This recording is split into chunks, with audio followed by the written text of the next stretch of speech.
So much. We carry on, dear beloved, with message number 2 on knowing Paul. Okay?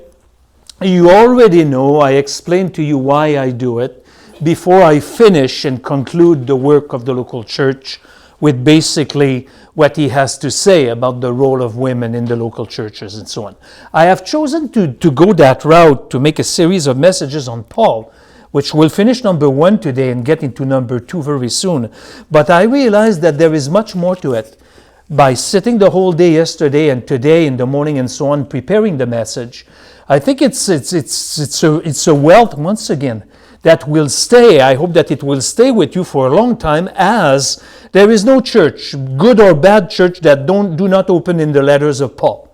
Badly interpreted or very accurately interpreted, Paul is preached all over the planet. His words is preached all over the place. So I think it's a good thing, actually, to do a series of messages on this man. Today, we'll get into a conversion of Paul in a moment of time in message number 2. What I want to say, it repeatedly a little bit. Last week at message 1, I just want to give you 5 nuggets to remember here. 5 points to remember on the message we did, the message number 1. Number 1, Paul was a sinner just like you and I. Okay? Standing in need of being made alive in the Spirit, quickened in the Spirit. He was born around the time of Christ. That I did not say that last week. Not Christ, but Paul was born around the time of Christ. Okay? He was standing in need of salvation, so that's why I said to you last week, it's not necessary to call him Saint Paul. I don't mind, but it's not a necessity because we are all saint. He was from Tarsus. He was a Roman citizen. Point number 2, very quick. He had a very, very orthodox upbringing of the faith. At the age of 5, he was memorizing the Torah, the 5 books of Moses. At the age of 10, now you know that, he became an expert in the oral law, the bunch of laws man-made, which Christ never endorsed. He was trained as such. At the age of 13, he received a bar mitzvah, which is a son of the commandment, and so on. And then he undertook a trade. For him, it was tent maker.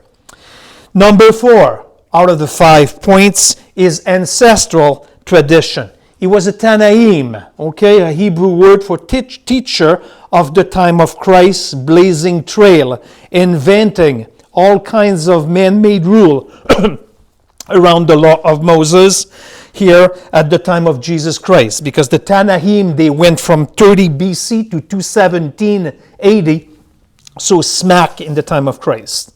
Last point about last week, strict training in the law of Moses, mostly in the oral law. He was educated, if you want to talk about diplomas, in the law of Moses, memorizing the law, a keeper of the law, and a Pharisee.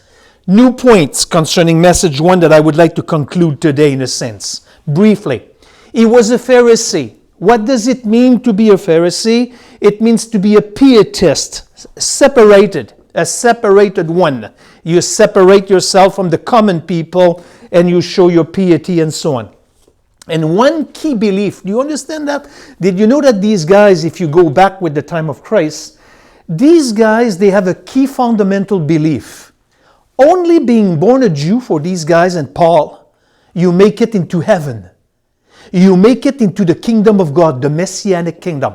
Only being circumcised in the flesh on day number 8 and owning a Jewish passport, that's what they believe you make it automatically. According to their view, they have no need of Christ. They have need of a Messiah as a deliverer. But for them, only being born Jewish, you make it into heaven. And you know the truth about that. Come with me in Acts 7 for a quick moment. He was a persecutor of the way, okay? Of the way. I will come back to that. Go to Acts 7 for a quick moment. Just want to show you something before we get into the second message. He was a persecutor of the way. Open in Acts chapter 7. Go to verse 58. When they had driven him out of the city, that's Stephen, they began stoning him, and the witnesses laid aside their robe at the feet of a young man named Saul.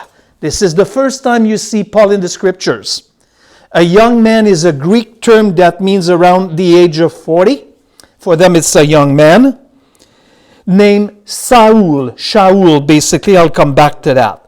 And then in chapter 8 here, Saul heard the agreement with putting him to death, Stephen. On that day, a great persecution began against the church in Jerusalem, and so on. Stephen, be with me. Stephen was stoned there, and they were laying their robe and their cloak type of thing at the feet of a young man called Saul. Just make a note if you're interested in that kind of information. Stephen served as the link between Peter and Paul. Just a few people know that. Stephen is the link, because as soon as you go in Acts chapter 1, 2, 3, 4, 5, 6, it's about Peter.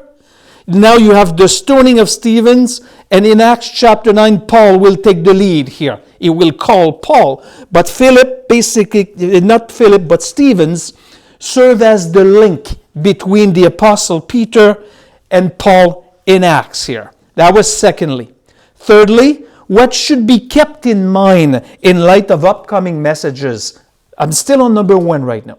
What should we keep in mind in light of what is coming in the next few months in this church here? It was a top-notch knowledge in the Old Testament. You cannot be more knowledgeable than Paul. He was top-notch of his quality. These guys, you don't explain to them what is the book of Amos, Zechariah, the book of Leviticus, and so on. He was top religiosity. Okay? Top religiously, or religiosity here. He was an expert in man-made righteousness, which still exists today among churches here. He was an expert in being zealous for the Lord, mainly in external righteousness, because at the point before his conversion, Paul had no such a thing as internal righteousness. He was unteachable. Outside of his Pharisaism, you cannot teach him anything. It's going to take a divine intervention. You cannot talk to God, to Paul before his conversion about being saved by grace through faith alone and place your faith in Christ. Unteachable, leading to fanaticism. Okay, fanaticism. A killer of Christians, a man of great knowledge about God, yet no knowledge of God through Christ. I repeat, a man of great knowledge about God, but not knowing God through Christ like you do. This is very important. We have Bible Joe, we have people that knows the scriptures and so on, but do they indeed sustain a relationship with the Messiah? That's a different story, and that's what we will see with Paul tonight. Message number 2 right now, knowing Paul. And I gave it the title, trying to get your attention, From Darkness to Light. I would like you to go in the book of Acts chapter 9, verses 1 to 9. Or, another suggestion for the title, John, here. From knowing about God to be known by God. And I'm going to ask you not to lose your page. You have a half pager? Put it in Acts 9 and come with me Galatians chapter 4, verse 9 for a moment. Find your book of Galatians chapter 4, verse 9. You will see an expert here. Galatians chapter 4, verse 9. Try to find out without losing your page in Acts. I need to do the same because I'm going to lose my page here. Look at this, what he says here. In chapter 4, verse 9. And he's quick. You miss that if you read too fast. You miss that mark. But now that you have come to know God, or rather to be known by God, how is it that you turn back again to the weak and worthless elemental things to which you desire to be enslaved all over again? I read again because I just want the first sentence. But now that you have come to know God, or rather to be known by God. For the Jewish people to know, the word to know, the expression is very specific. It's to know the ways of God, and this is an expression that is basically served when a couple consummate the marriage by the sexual act. And he knew his wife. It says that in the Old Testament. They went into the bridal tent and he knew his wife. Really? He knew it before, but it's an intimacy. And that's why here Paul shifts so quickly. He makes sure to avoid, now that you have known God, or rather to be known by God, because now in Galatians is placed to ascribe the glory at the right place. It's easy to know God without being known by Him. And that's why here he goes passive, and he adds that sentence, meaning you can know God, but without sustaining a relationship, rather to be known by God. He places salvation at the right place here. Okay? And in contrast to any possible deceptiveness, because he was a man of extremely zealous, knowing everything about God, but not being known by God. This is something that I would like you to take home tonight. Do we know God through Christ? I know you do. It's not necessarily a knowledge about God. What is important for each single one of us here, it's to be known by Him. Because that's in accordance to His will. We don't choose God. He chooses us. Good example of the pearl seeker. On his way to Damascus, Carol, in the moment of time, I don't think that he was seeking a pearl. We will see that in the text. Yet he was chosen. Paul's conversion, that's why I give you your half pages here. Your half pager was in AD 33. He was saved in AD 33. Okay, that's why I gave you that little half pager on top. Okay, he was born in the time of Christ. And in AD 33, he became saved. I just want you to notice before we read the text, in AD 33, the church was existent for 3 years. Christ did ascend with a human body, a glorified body, sitting on the right side of God the Father. Okay? And the church has been 3 years old. Needless to tell you that none of the New Testament at that time, on the day that he was saved, no one book of the New Testament was written. Are you okay with this? Okay, the first book of the New Testament, I think, is James that was written because he was in charge of the church of Jerusalem. Then it was Matthew and so on. When he was saved, no books of the New Testament was written yet, and so on. Turn with me now in the book of Acts chapter 9. We will read and do the exposition of it.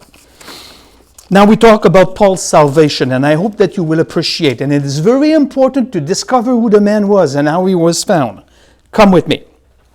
Chapter 9, verses 1 to 9, I read, and then we go back, we expound on the passage, and it's going to be our night for tonight. Now Saul, still breathing threats and murder against the disciple of the Lord, went to the high priest. You can circle high priest. And asked them for letters from him to the synagogues at Damascus, so that if he found any belonging to the way, circle the way, both men and women, he might bring them bond to Jerusalem. And he was traveling. It happened that he was approaching Damascus, and suddenly a light from heaven flashed around him, and he fell to the ground and heard a voice saying to him, Saul, Saul, why are you persecuting me? And he said, Who are you, Lord? Circle Lord. And he said, I am Jesus, whom you are persecuting. But get up and enter the city, and it would be told you what you must do. The man who traveled with him stood speechless, hearing the voice, but seeing no one. Circle, seeing no one. Saul got up from the ground, and though his eyes were open, he could see nothing. And leading him by the hand, they brought him to Damascus, and he was 3 days without sight, and neither ate nor drank. We take the passage right now, verse by verse, and we'll do the exposition of what happened to this man right now. Like I told you already, beloved, we are in AD 33 at the time of his conversion right now. Breathing, in verse 1 now, Saul was breathing. That's inhaling here. It was persecuting the Christian for you was part of his very breath. It was violent here. Lots of anger in his part here. In Acts chapter 26, verse 11, it says this, being furiously enraged at them. The them is the Christian. He was gonna get you type of thing. Hating the Christian. He went to the high priest. Did you know that the high priests are Sadducees? What was Paul? A Pharisee. They never get along, these guys, usually. But for the sake against the way, against Christ, they get together. So he went to the high priest to obtain letters and so on. So what we have here, it's a combined Pharisaic and Sadduceic conspiracy against the Christian and so on. They are on the same accord concerning Christ, and concerning the Christians and so on. The verse 2, when we read verse 2 here on the account, and he asked for letters from him to the synagogues at Damascus, so that he found any belonging to the way, circle the way, both men and women, he might bring them bound to Jerusalem here. Okay? So that was the authority in religious issue only. Rome is in charge right now, but in religious issues, they can get permission from Rome to persecute other faith and so on here. And in verse 2, you have the way. It's a very common term. That was the most common term of the new faith at that time. At that time, in AD 33, it was not Christianity, the main word, and it was not also Messianism. It was the way. 6 times in the book of Acts, it's the way. Acts chapter 9, verse 2, for those who make notes. Repeated again in chapter 19, verse 9. Chapter 19, verse 23, if you want. 22, 4. 24, 14. And 24, 22. The meaning, it's transacting business. But here it's use of the way, business with the Lord. It's a Jewish meaning, basically the way. It means a Jewish form of lifestyle. That should stay with us tonight. When we pass the door and the church is over and we're going back into our common activities or in the routine, if you want to call it, what do we display the most? What do we look like transacting the most? We have people in business, they transact their business here, but keep in mind that we have a lifestyle, a fragrance to display also. And the way is a lifestyle, desires, and knowing your ultimate destiny. And I'm proud of you all. Take it tonight. Because you come. You know that they forbid kind of gathering and we need to respect social distance and so on. But let's overcome this. Because we know our ultimate destiny. So therefore it should reflect in our lifestyle. It should reflect in our lifestyle. So what kind of spiritual signs are we displayed here? We should be living epistle. I have a message reserved for the future. Do you remember the old sandwich guy in Victoria that was there for years walking in front of the legislature on Belleville with a sign of both pension and so on? I can't remember what the issue was. I think he was in the mining business. So we should be the same. Wear a pad in the front here and in the back a spiritual one, displaying an epistle. We are living epistles for Paul. We will see that as we move on here. In verses 3 to 6, you need to stay with me, we have the revelation from heaven, a crucial point for this man. Crucial point. Let's read 3 to 6 one more time. As he was traveling, it happened that he was approaching Damascus. He's not yet in Damascus.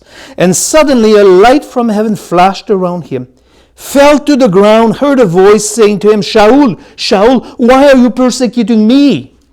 And he said, who are you, Lord? And he said, I am Jesus whom you are persecuting. But get up and enter the city, and it would be told you what you must do. A light shone around him. In the Greek, it says basically a light flashed around him here. What's that light? You know. That's the Shekinah glory of God. So we touch a chord right now for the future. I'm going to keep it now. I need to master my mind a little bit because I want to give you the conclusion already. He saw the Shekinah glory. He saw what was abiding into the Holy of Holies. In AD 33, he saw the Shekinah glory. What's the Shekinah glory? A visible manifestation of God's presence here. And the Greek expression is a light flashed around him. And because of this, in verse 4, he was forced to the ground. I struggle a passage in John chapter 18, verse 10, I think, when Jesus said, I am he, and they fell backward. Same expression right here, same situation.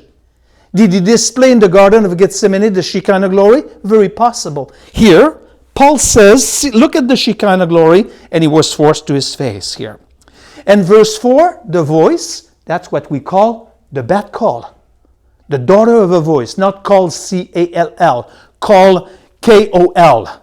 The bat call, a voice from heaven. It's called in the Hebrew thinking, the daughter of a voice in rabbinic literature here.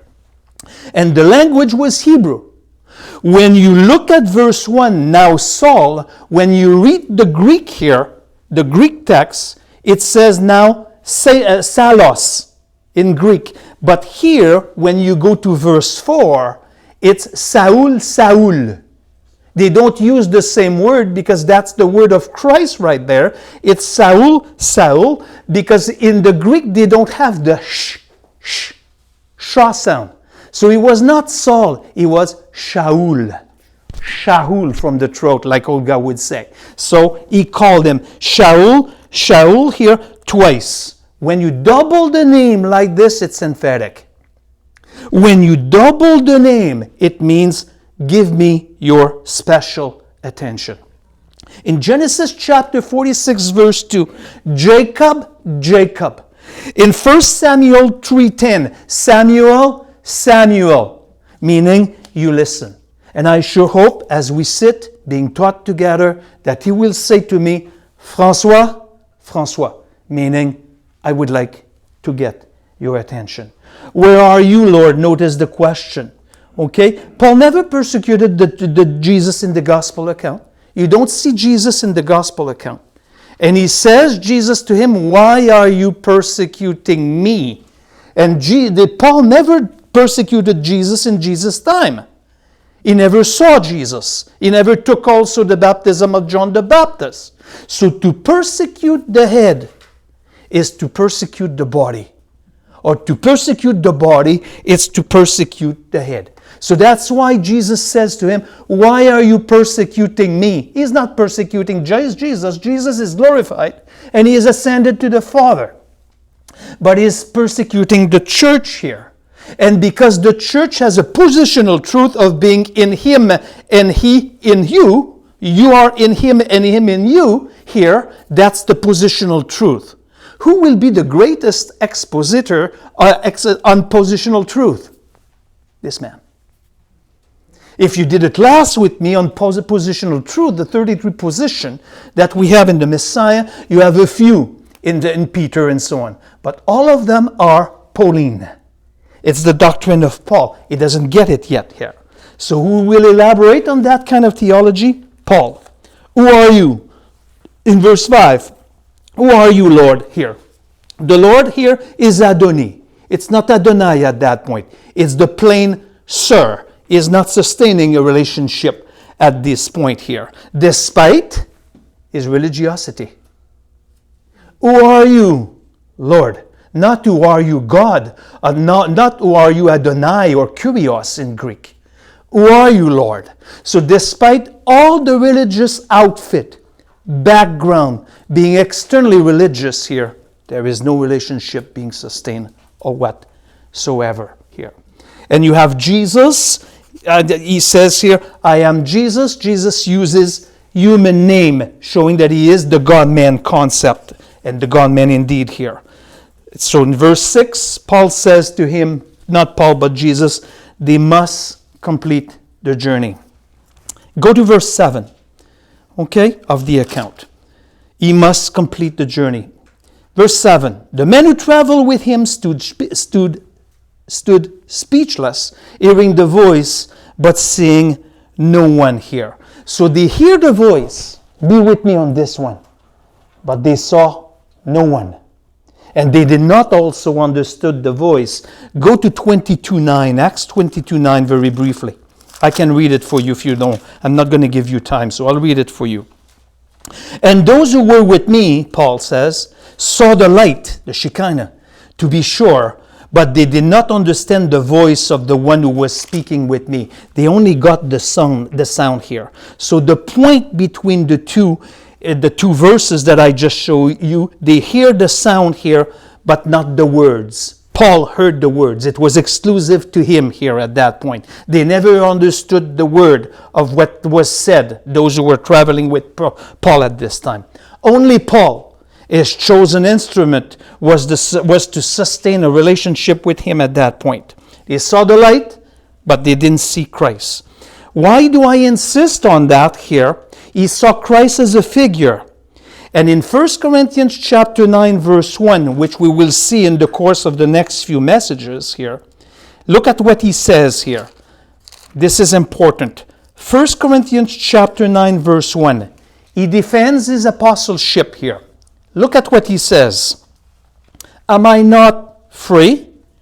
Am I not an apostle? Have I not seen Jesus our Lord? Are you not my work in the Lord? What I want you to circle, have I not seen Jesus our Lord? Yes, he did. When? In the passage that we are studying right now.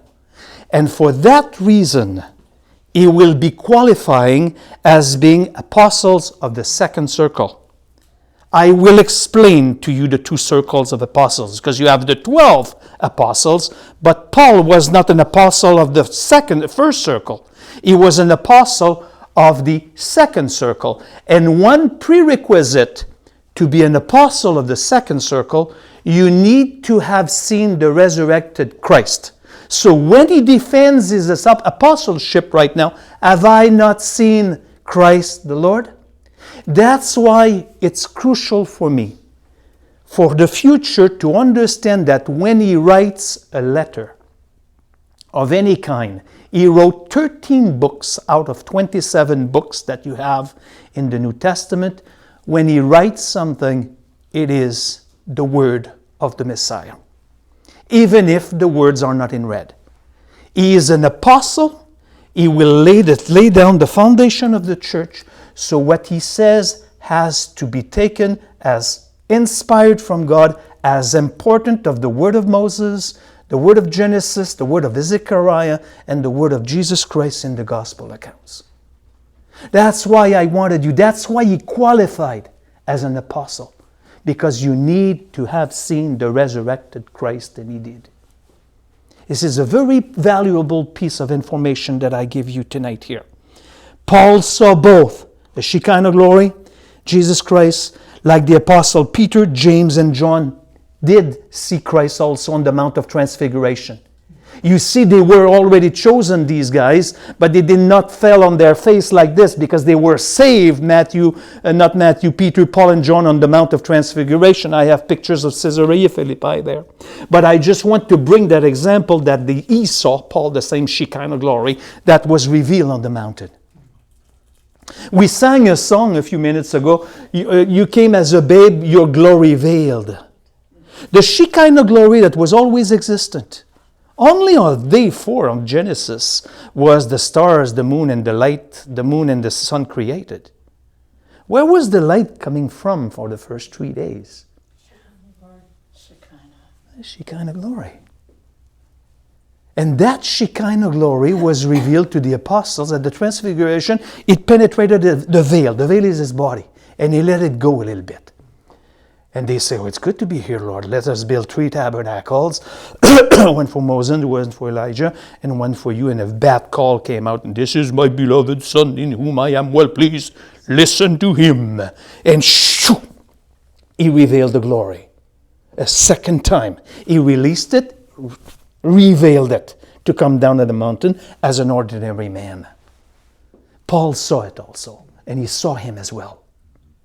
So why would you have the word of Matthew in red, what Matthew wrote, what James wrote, and what Peter, James, and John wrote? Same preparation here for this apostle that will suffer a lot. Then, important here, he received his apostleship, and I will elaborate on that more in the near future. Verse 8, Saul got up from the ground, though his eyes were open, he could see nothing, and leading him by hand, they brought him into Damascus here. Paul rose blinded by the Shekinah glory. Okay, in Acts 22 verse 11 here, earlier, he was spiritually blind, yet he was seeing physically. Earlier, he was spiritually blind, yet he was seeing physically. Now, he doesn't have any physical sight, but he has a spiritual sight here. You can see the opposite of that here. He is brought to Damascus in verse 8. He was scheduled. Why was he going to Damascus for? I just read it to you. To persecute the Christian. He will go to Damascus. Why will he have to leave Damascus in a few months and years? Because they will persecute him. That's the irony. He was going there as a persecutor, and he will leave that city because he will be persecuted, type of thing. Tremendous change here. Different perfume, different flavor, different kingdoms to serve. Verse 9, he was 3 days without sight and neither ate nor drank. It was a period for him of waiting, testing, and meditation. 3 days for fasting, and he assuredly knew one thing right now, that his entire life would change right now. And his entire life will change right now. He will take all his knowledge, like I said to you last week, and he will consider that in Philippians as manure, apart from being known by Christ. We're talking about a person here mastering the Scriptures. Self-righteousness. Now he is found and he is saved. And for 3 days, he will meditate on these things here. And I would like to ask you the same basically question here. How is your experience with all these things and so on? I come to the conclusion of the message. I would like to conclude. She will help you, Jim. Don't worry about it. In light of what's coming out next on the upcoming letters of Paul and after his conversion and so on, what we will be studying and what you have been already studying with your local church in the past here. Talk about an experience. Would you like, be honest with me, would you like to have Paul hidden behind the screen here, and next week he comes and he makes an exposition from him about his experience on Damascus Road? And then he will open for an hour after that to your question. Don't say no to me. You would like it. To have Paul resurrected, and he comes here and he tells you from his perspective the encounter to Damascus. Those who are given to experiences in the Lord, did you know that Paul never used the account of his experience except of 2 times in the Scriptures, and it's in the context of defense in front of a court? When he went to the synagogue throughout the book of Acts, he never shared it. Do you know what he did instead of talking about his experience? He taught the Scriptures. Oh, how boring it is. He never used that experience as a means of evangelism. Never did. He shared his knowledge. Twice he did, chapter 22 and 26, but the 2 contexts are in the defense between Felix and Agrippa. He tells it as a testimony, as an account. He never wanted the people to abide into an experience, but he wanted the people to abide into the Word. Paul never used it as a means to evangelize and so forth. Beloved, he saw the Shekinah glory, no less. He saw the resurrected and glorified Christ. He didn't see a sweaty Christ being tired and thirsty on the front of the ship falling asleep because he was worn out by the day. He saw, be with me, the resurrected Messiah and the glorified Messiah here.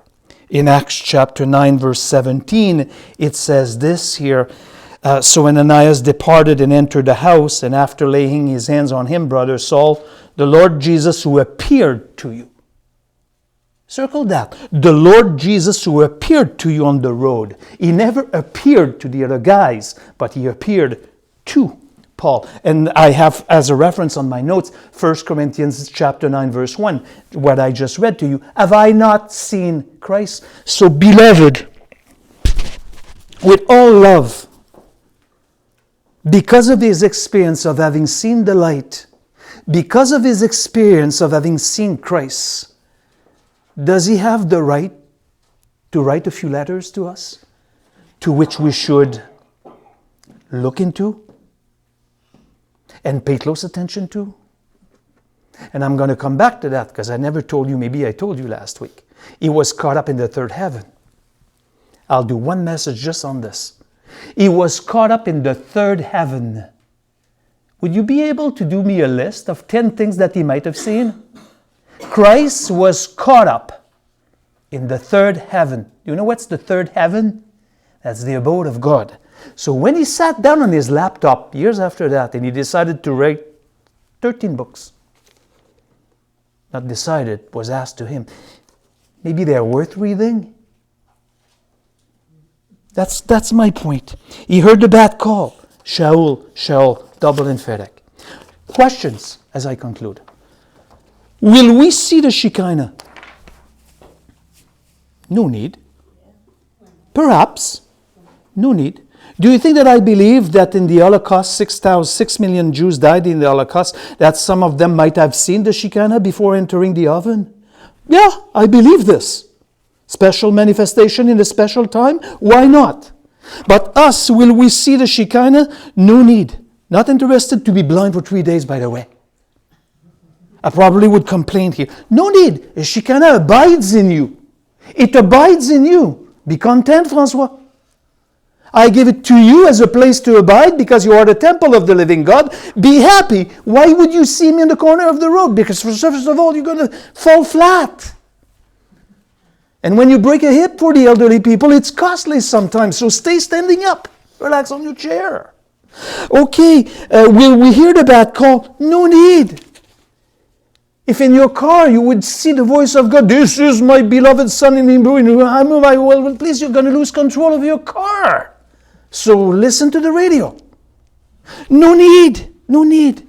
Because at Sinai, they heard a bad call on top of Sinai when they received the law. The people, what they said to Moses, we don't want to hear that again.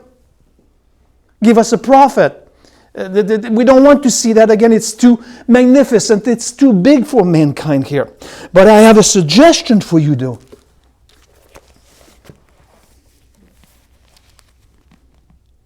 He gave you this. You want to know what the Shekinah glory is all about? I just gave you Genesis, that there was no light on the first 3 days. Make your own research, Ezekiel chapter 9, 10, 11. The departure of the Shekinah glory from the temple. In here, together, beloved, we have everything we need. I don't need to hear an audible voice. I don't need to see the Shekinah. Ancient words, imparting life, imparting sanctification and growth, and so on. That's indeed all we need. With what reverence do we treat our own experience? My way to Damascus was to Quebec. I've never been to Damascus, treating the Christian and so on. I was born anew in Quebec City. Reflect on your personal experience, personal Damascus. For those of you, it's more difficult for those of you who have been raised as Christian. But like I say sometimes, Christians are not born, they're raised. Remember your experience. Remember your goosebumps sometimes. What we were or those who are Christian, they say, I don't have a big testimony. I was born a little girl, I received Christ at the age of 7. What you could have been, because man is capable of every sin. So by grace you have been given. I'm not going to ask you to call your mom and dad, they're probably gone. But if your mom and dad passed on to you some Christianity, it doesn't matter if it was too rigid, call them and say thank you for what they have passed on. I said this when I was teaching at Cape Henry to students. Take the phone. Thank you. They were too rigid, doesn't matter. Call them. I thank you for what you have passed down to me, with what was scriptural. Thank them for this. It's precious. They did their best, even if they dropped the ball here. Do we treat our experience on our way to Damascus the same way that Paul did? I leave that with you tonight. Are we willing to, I'm going to say it, obey? Are we at least seeking to offer Him an increased, an enhanced worship to Him? A better way to approach the throne of God and so on? I'm sure you want to do this. And that's why I do the presentation of this man to you, to know what's going on with him and the way he speaks and the way he writes also. Next week we will see something else. We will see what he will become, what he will say. And I will do a full message on his experience also, trying to place it because he does not offer many details. But I ask you to make a list. What did he see in the third heaven? You already know more than you might think. In the third heaven there is angels. Some have six wings, some have two. Some are closer to the throne of God than other. There is a tabernacle. When Moses was given the order to make a tabernacle, it was a direct copy of the heavenly one. He saw this. He saw the glorified Christ, the throne of God. I don't know how you can bear with that kind of stuff. But we will see the scriptures. It's in 2 Corinthians. Brendan, would you? Beautiful. Would you?